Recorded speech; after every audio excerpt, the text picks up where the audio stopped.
Good morning. Hi, I'm Reva with Quality Sewing and Vacuum, and today we're going to talk about how to make money with embroidery. So if you happen to have any questions, feel free to type them in and we'll see if we can answer questions today.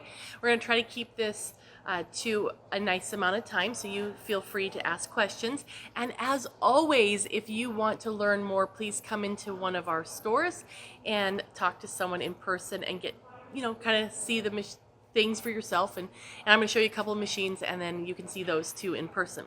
So I'll tell you a little bit about the business that I started way back when. It feels like forever now because my kids are all grown, but when they were very young, I wanted to contribute to our family, and I wanted to be able to do something from home. So I thought, I love embroidery, why not have an embroidery business? So I thought this would be a great idea. So I did research on all those fancy big commercial machines, and oh my goodness, they were so expensive.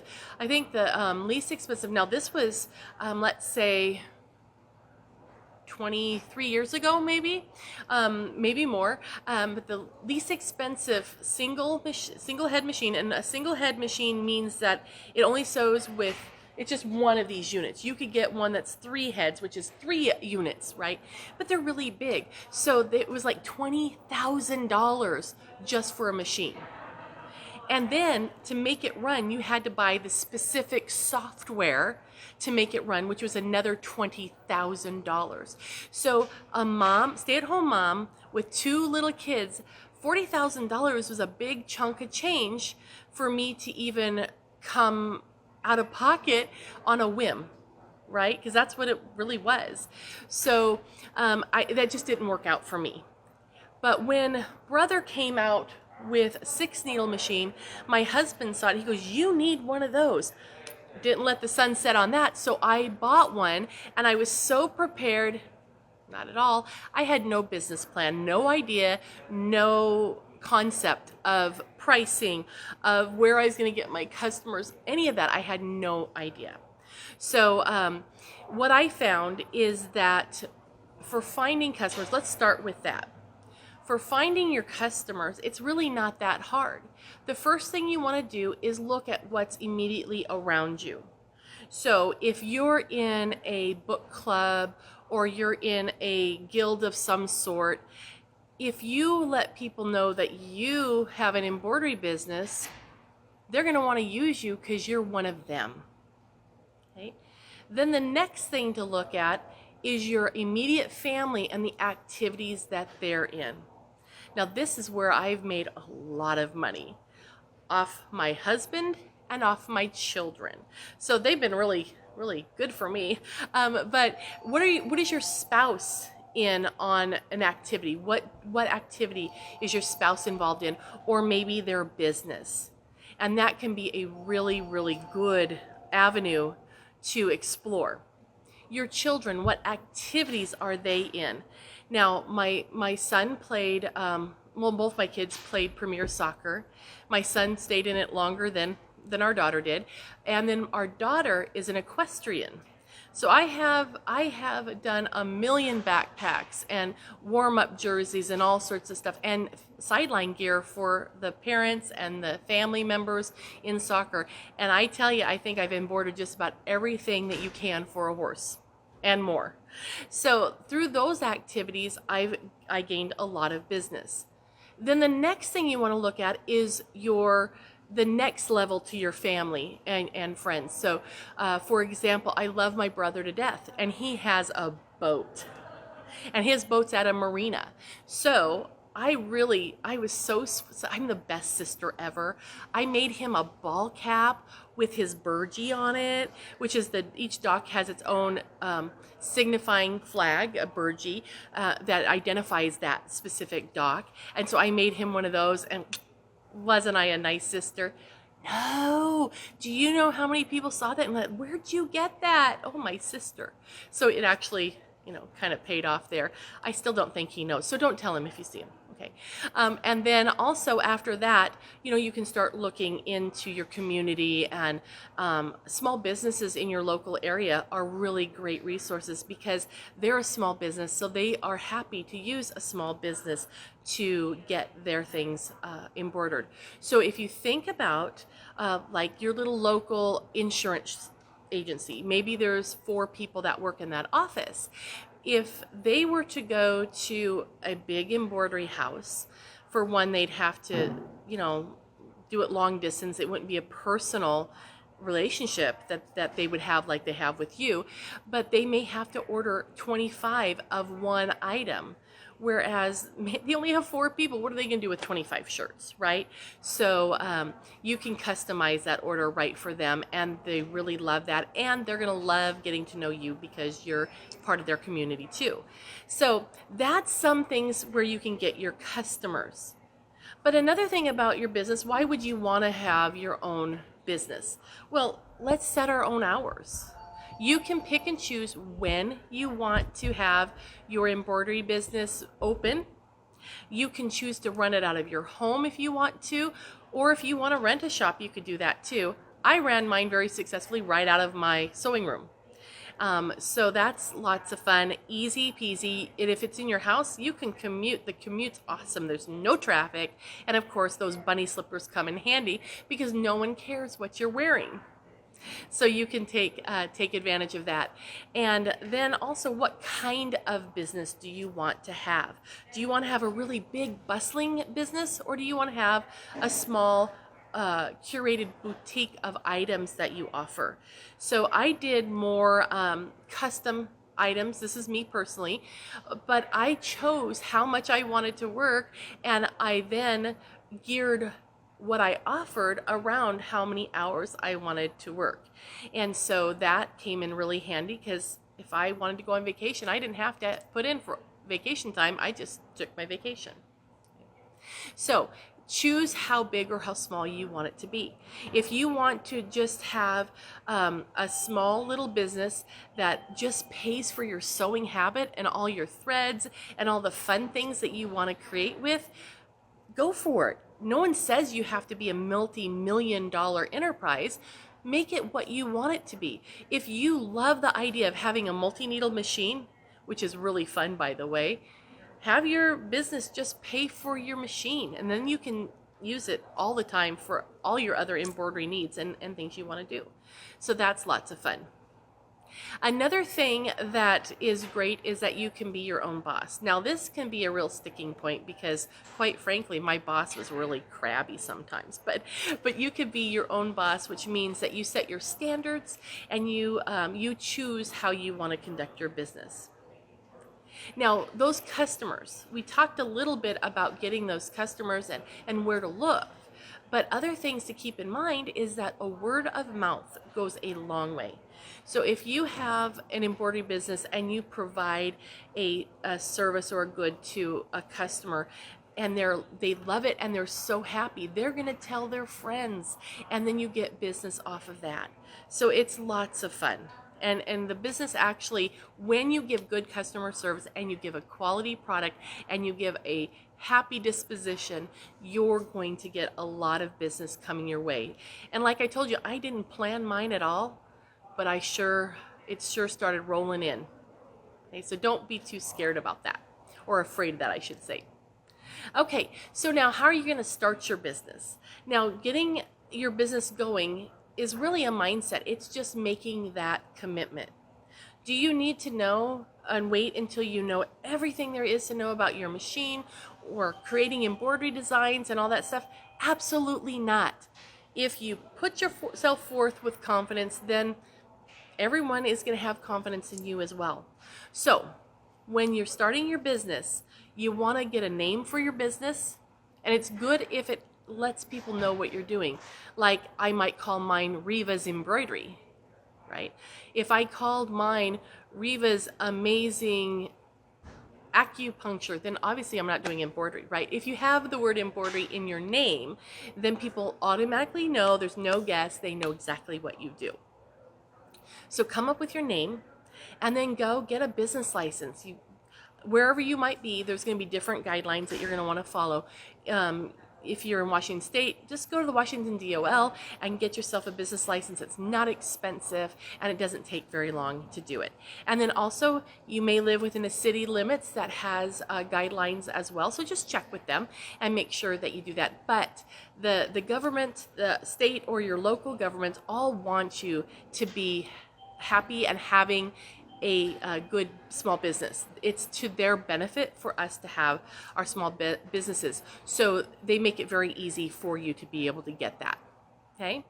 And then, decide what you want to specialize in. Do you love doing the same thing over and over and over? Well, then maybe corporate logos is for you, and you can just put the name of whatever that landscaping company is on a shirt 1,000,000 times. Maybe you want to do something very specialized and very curated. Maybe you want to do something custom for a home interior designer, like for one of the big furniture companies, because they offer wonderful design services to their customers, and then you could be the one actually fulfilling those monogram pillows and things like that. Okay. Actually, you'd probably be doing the monogramming. They already have somebody else that's going to do the sewing, so you probably just need to do the monograms. Or maybe you want to do something for weddings, personalizing the gowns, or hankies that are personalized. Maybe you want to create quilt labels, or maybe you want to go to craft shows. So all those things are available to you. So just decide what makes you happy. Just because you have an embroidery machine doesn't mean you have to do corporate logos. In fact, let's talk a little bit about getting our supplies. So if you have a business license, there's a couple of great benefits that are yours. One, and this is the most exciting one, is that if you purchase a piece of equipment like the machine that I'm standing here by today, if you purchase a piece of equipment to produce your embroidered goods to sell, then that is considered manufacturing equipment, and the state of Washington gives you an exemption from sales tax on that if you have a business license. So that's really awesome. Another advantage that you have is that if you have other consumable goods, maybe the thread, the t-shirts that you're going to sell, all those things that you're going to have go with the customer, that's all tax-free too. And if you have a business license, you can get wholesale accounts with suppliers for shirts and things like that. Okay? And I'm going to tell you how you can get that information, a little bit more information on that as well.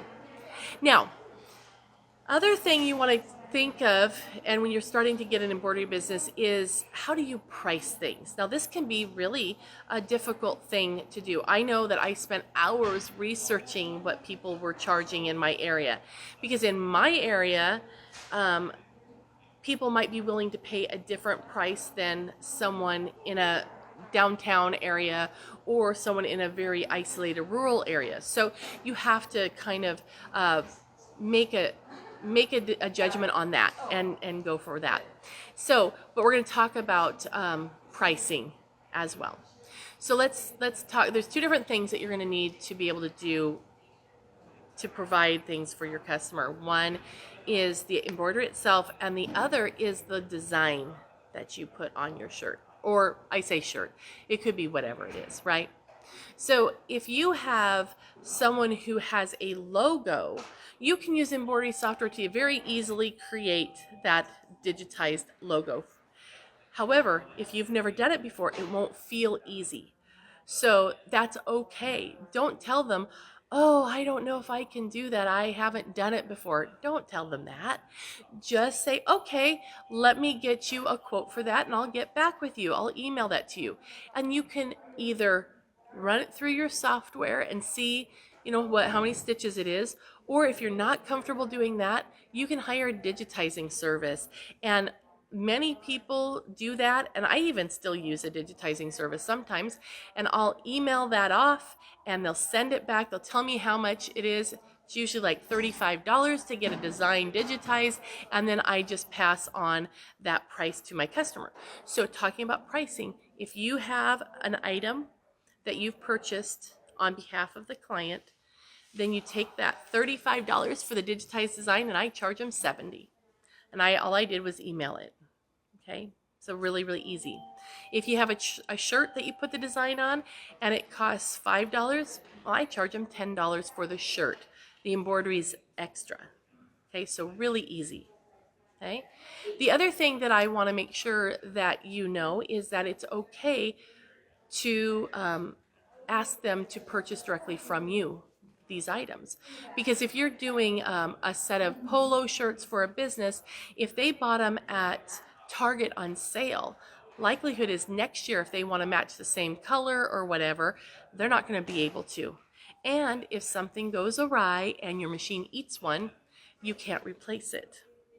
So if you use one of those suppliers that you've been able to purchase from because you have a wholesale license, then every year you're able to get the exact same color polo, and they have the polo shirts or t-shirts or whatever for children, women, and men that all coordinate and are all the same colors. So that's really a fabulous option there too. Okay, and you can always get a replacement should you need to. Now, if in talking about pricing, you're going to be able to make money on the embroidery itself. And that is not hard to calculate. If you're doing, we'll talk about just a logo. If you're doing a logo, what I did myself, and there's many ways you can do this, but I'll just tell you from my experience, what I did is I charged by the stitch count. And I charged $1 per 1,000 stitches. Okay, so and that in that pricing that covers my thread, it covers my stabilizer, it covers the electricity, it covers everything. So no big deal.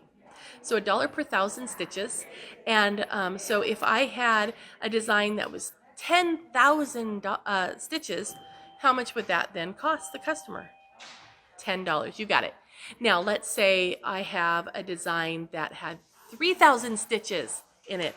So how much am I going to charge for that? No, you're wrong. It's not $3 because I'm not going to do anything for $3.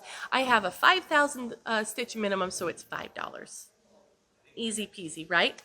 So just set your price. Whatever your market will bear is what you should charge. Now, on the flip side, if we're working with items that have a higher perceived value or more stitches than you could afford to charge for, then you adjust for that. So, for example, if you want to make a bunch of beautiful lace bookmarks for a craft show and they're 20,000 stitches each, no one's going to pay $20 for a bookmark, I don't think. So then you would put a price on it that someone would be willing to pay. Okay, so just kind of, sometimes you might have to play with that a little bit and put a price on that. And if they're moving too fast, raise the price a little bit to, get you a little bit more. Or if it's not moving at all, lower the price. Oh, and when you do that, just put a whole new tag. Don't put red lines through it. Just make a whole brand new tag for that. Okay, so that's some ideas there. But now let's talk about other ways to make more money, and that is to provide the good as well as the embroidery.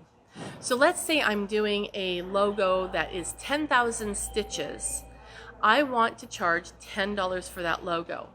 So if I have my customer and they want to do 10 shirts, and I do those 10 shirts, I'm going to get, what, 10 times 10? That's $100, right?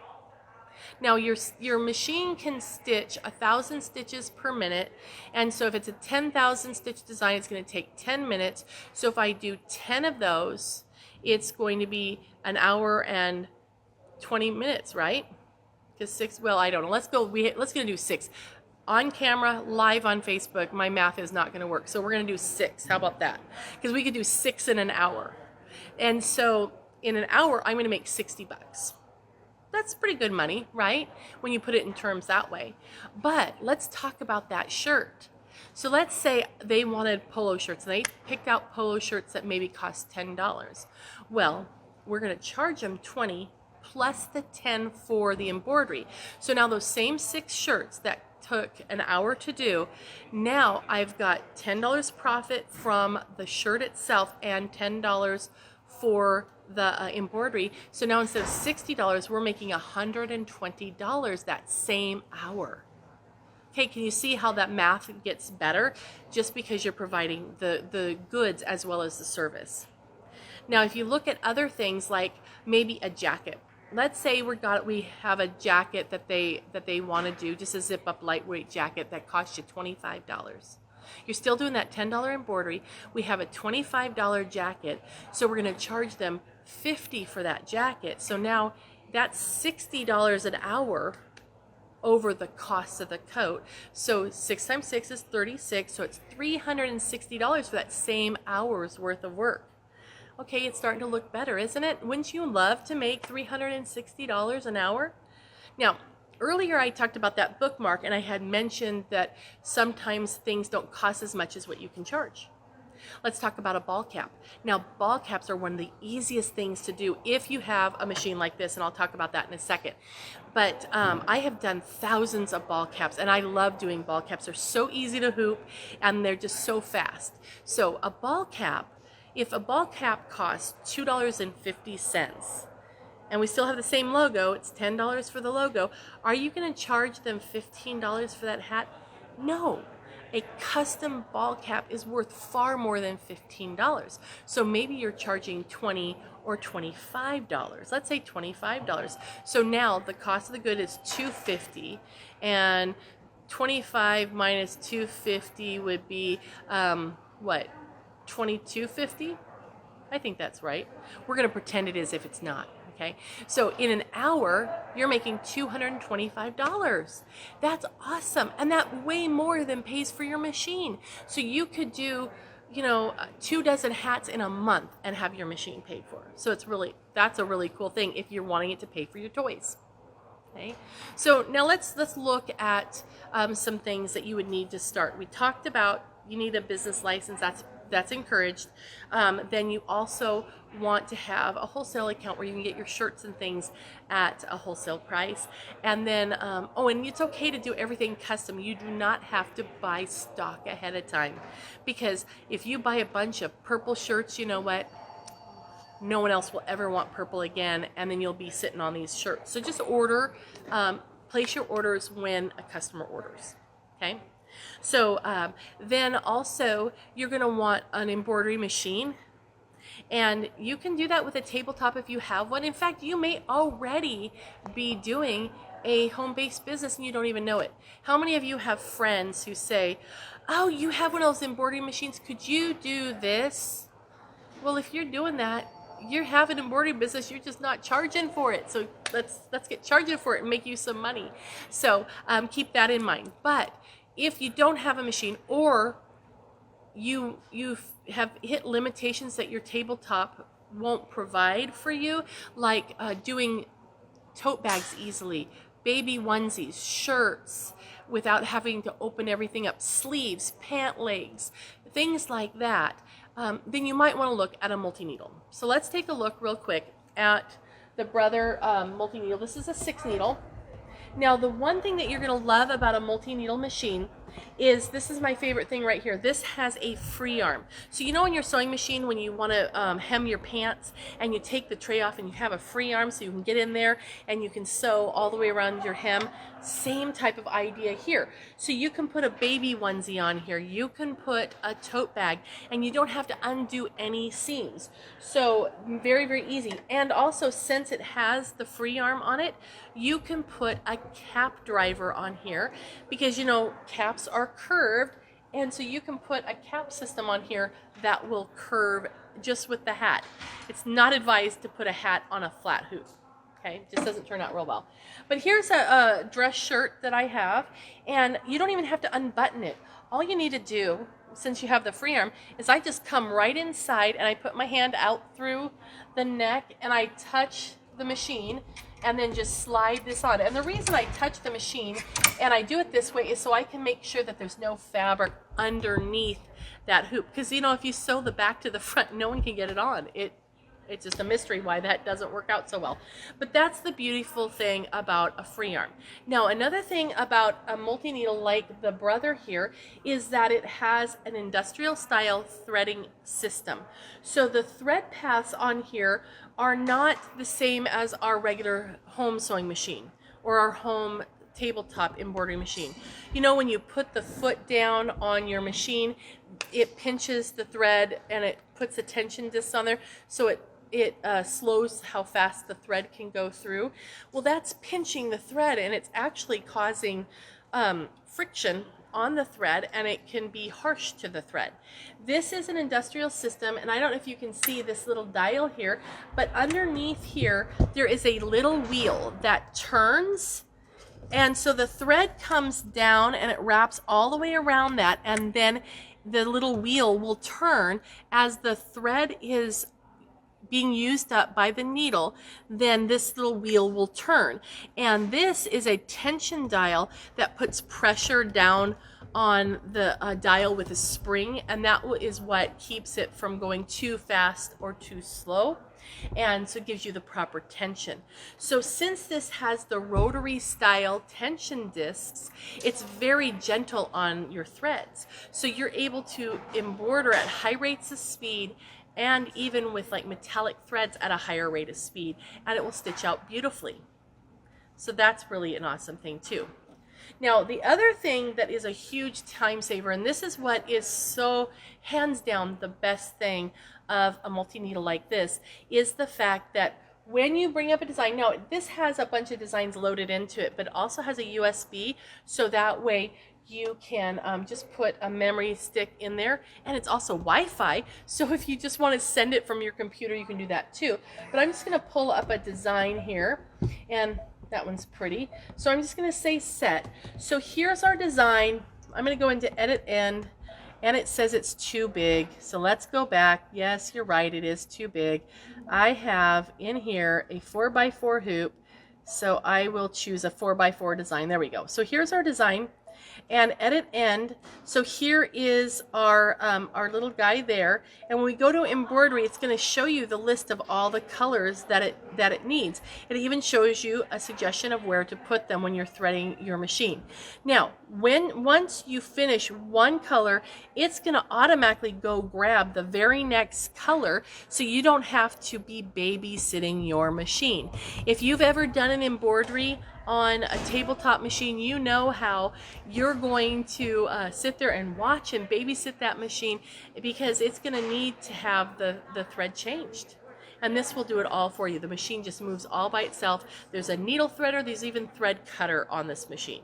So it really is kind of like the Showtime grill of embroidery, because you set it and you forget it, you can walk away. In fact, I've been known to go to bed with my machines running, or out watching a movie, or taking a shower, and then I change it out and I'll put a new one on, so when I'm on my way to work, it's still sewing and it's working and making me money. Okay, so you have lots of options there. Now, if you want to do, this is a 6 needle machine. They come in 1 needle, 1 color, 6 needle, or a 10 needle in the thread. So this is a 6 needle, and this is great for a business, because most business logos don't require more than 4 or 5 colors, so you're set there. If you want more colors, a 10 needle is awesome. It even has a camera, so it helps you position things perfectly, because it will show it right on the screen exactly where you're going to be. And if you want to do monograms, or you just want to do things with fewer colors, this one has 4 spool holders, but you don't pre-thread like this one. On the 6 needle, you pre-thread all 6 colors, and on this one, you do 1 at a time. So when this is done, you're simply going to cut the thread, and then we'll just grab the next color and tie it off, and then we're going to be ready to go with the next color. So this is just a 1 at a time. So this one you're going to come back and visit a little bit more often than the multi-needle, but it's still very, very easy to do. And then there's a thread cutter on this one right there, so we're all ready to go with the next color. So very, very simple. Okay. And are there any questions? I should check in with Carrie to make sure. Nope, you're good. Okay, so other things to know is that the different machines can do different size hoops. The 6 needle can do an 8 by 11 hoop, and this is, or maybe it's 12, I don't remember now. But this you can do jackets with, and you can do all sorts of things with that. And of course, both these machines can do ball caps, and you can have lots of fun with those. So I think we've pretty much covered everything. Carrie, did I leave anything out? Nope. Okay, so here's something for you. We have a beautiful booklet that we've created that talks about having an embroidery business and things that you need to where to find resources and the different types of accessories that you can get to help make your embroidery business easier. So if you want to get a digital version of that booklet, then just contact us through our sales team that's online. So go to qualitysewing.com and you can either type in the notes when the little box comes up and says, hey, can we help you? Or just call the 800 number that's right at the top, and then just let the wonderful folks that answer the phone know that you would like to receive the How Do I Make Money booklet with how to make money with embroidery. Another way you can get it, if you want a real copy in our stores, we do have a few of the printed copies that you're welcome to have. And so just come into our stores and have a conversation, and we'll show it to you, and we'll show you the machine if you want to see more about that. So either way, we want to make sure that you have the information that will help you have an embroidery business that makes sense for you. It covers what you want to cover as far as the type of embroidery you want to do. And also remember, work as much or as little as you want to do. It's your business. Don't let it control you. It's all about you. So come into our stores and we'd love to have a chat with you. And other than that, we'll see you next week.